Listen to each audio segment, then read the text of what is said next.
So now who's the reactive atom? The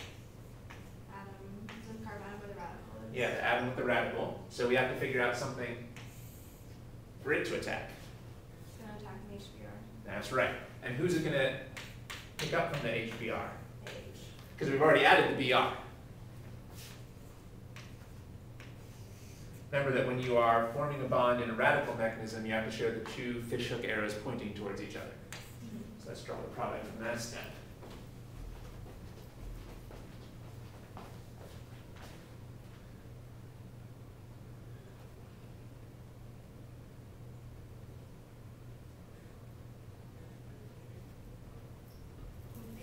Right.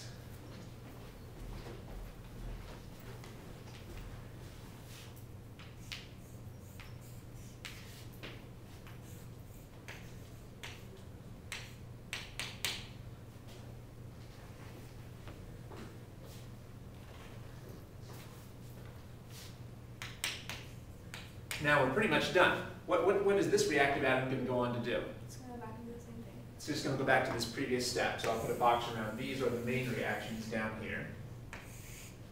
And we've got the main product. Remember, the main point here was to add the hydrogen and the bromine to the two ends of the double bond. To add the hydrogen and the bromine to the two ends of the double bond. So we've gone ahead and do that.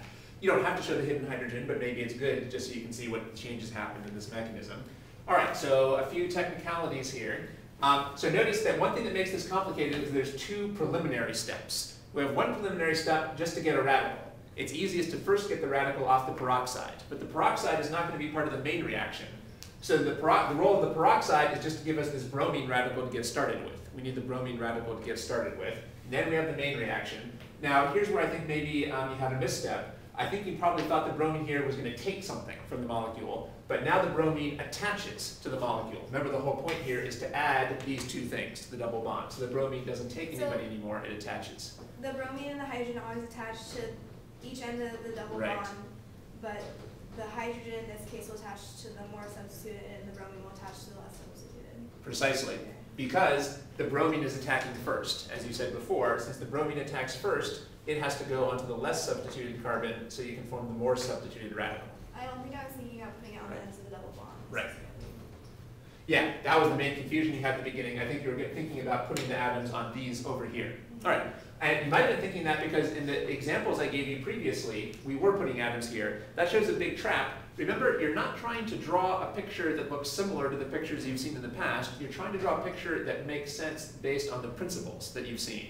Because you can expect that on the test, the instructor will purposely give you pictures that are different from anything you've seen before. You can't rely on just what you've seen before, you have to rely on the principles. Well, the principle is that in an addition reaction, we add atoms to both sides of the double bond. In an addition reaction, we're adding to both sides of the double bond. This atom over here and this atom over here. So as it turned out, this atom down here had nothing to do with this reaction, even though we'd seen some previous reactions earlier today where this reaction was participating. That's because the double bond was down here. It's the functional group that participates.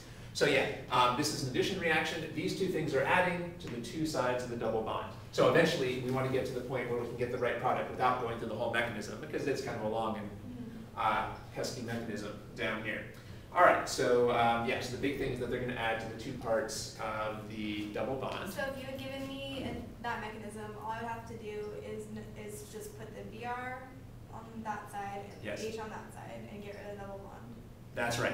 Okay. That's right. And you're right, it's good to be able to do it both ways. It's important to know how to do it with the mechanism because there's a good chance you'll be tested on this mechanism. But it also is important, you should be able to go straight from here to here without all those intermediate pictures, because otherwise it would take you too long to do this on a lot of problems. So you should also be able to go straight from here to the product. It might help to actually circle the two things that are adding. And then the only question is, does the bromine end up on the more or the less substituted carbon? Well, we know from our knowledge of the mechanism, we know it ends up on the less substituted carbon because it's attacking first. And I put the hydrogen over here. So this was so is this Markovnikov or anti-Markovnikov? Yeah, anti-Markovnikov is when the electronegative atom ends up on the less substituted carbon.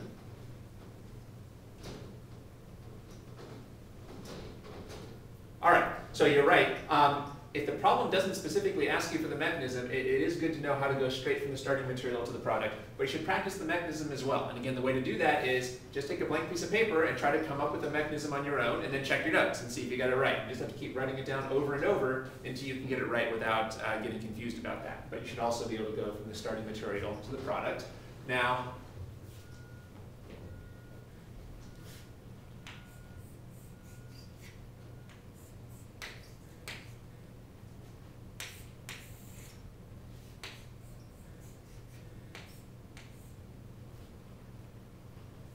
we're out of time, so we'll just finish with this. Let's show the mechanism of the product here. This will be our last thing, so we might as well show the mechanism here. This is a simple mechanism, so let's go ahead and show the mechanism. So that's not using peroxide, right? Yeah, no peroxides.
So it's good to have both of these on one place in your notes so you can compare these two reactions.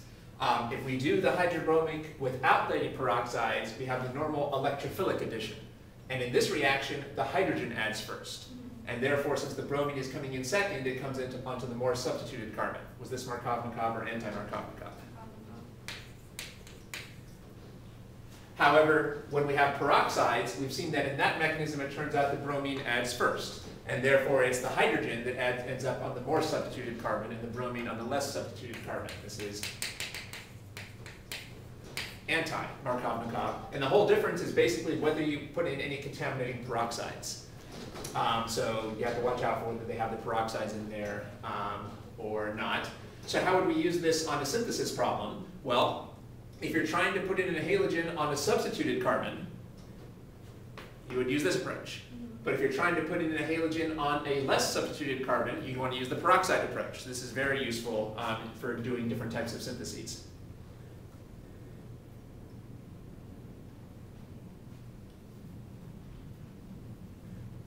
Before I forget, one thing that we've been forgetting to ask is whether we're forming stereocenters. We should always have been checking that. But this was not a stereocenter, this is not a stereocenter, and these are not stereocenters. So stereochemistry didn't turn out to be important here. But you always have to check if you're forming a stereocenter. But again, the most important issue here is not stereochemistry. The thing that will definitely be tested here is regiochemistry, Markovnikov versus anti-Markovnikov. So that's what you especially want to know.